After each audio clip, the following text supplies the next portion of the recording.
Good morning, everybody. Lee Brower here, and welcome to this week's edition of Meaningful Monday. I am grateful to be here, and I am glad to be here. You know, I do these on Sunday night. I do them impromptu, and I do what's top of mind.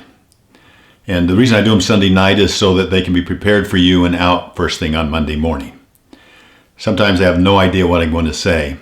It's kind of the way I can tell you what I feel, and right now I feel such a very powerful feeling for the strength of families. I'll share a couple of experiences with you, 3 of them to be exact. A week ago, I had the opportunity to gather my children and meet with them one-on-one. They didn't know what this meant to meet with their dad one-on-one. I think they thought that I was going to tell them I had cancer or something. They were really nervous about it. But I wanted to get together with them and share some thoughts that were meaningful to me. But in addition to that, talk about 2 questions. Question number 1 was, can you remember a time in your life with your sibling where you learned something from that experience that has helped you in other aspects of your life today?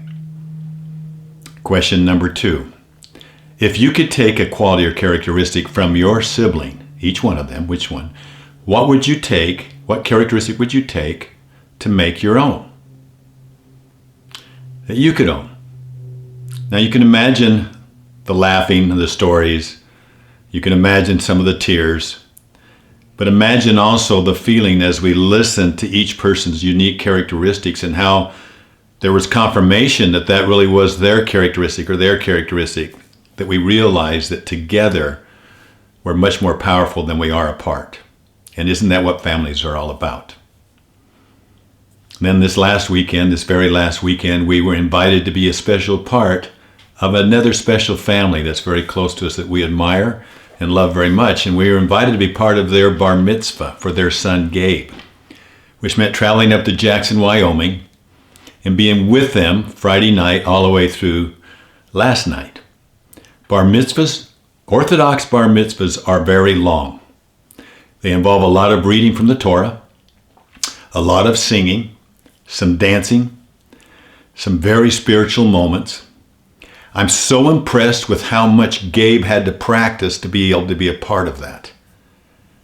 And I'm grateful for the work that he put in to make it very good. I mean, there's just so much to it I didn't imagine. But what impressed Lori and I the most was the intergenerational participation, the uninhibitedness, if you will, to joyfully and spiritually and lovingly be a part of each member of their, regardless of age, to see them dancing, the old with the young, to see them praising, the old with the young, to be participating together throughout that entire time. A great testament to the strength of intergenerational families and traditions. So we're grateful very much to the Cantor family for involving us in that. Towards the end, I captured something that I think is priceless. I was lucky to catch it on my recorder on my phone and then had it translated and actually parts of it put into my journal. And it had to do with choices and decisions is the way I break it down. And this was Jordan. Jordan is Gabe's older sister. She's just not even 2 years older. She's just still 14, almost 15. But she had to make a choice. She's a competitive skier. She's on a ski team. She has a responsibility of that team, and they were traveling to a far-off resort, which is fun for a girl at that age who loves to ski.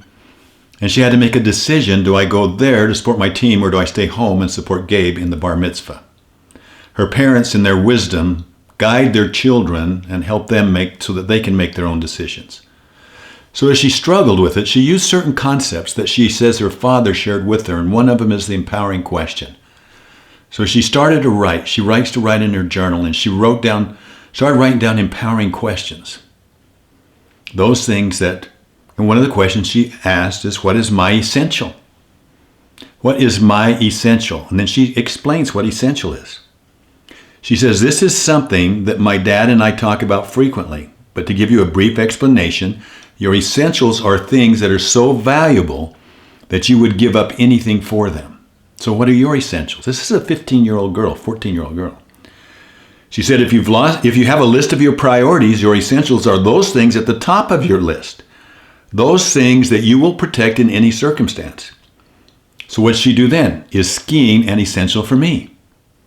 And as she said that, she said she reflected upon her family and her friends, and she realized that her family and friends were essential.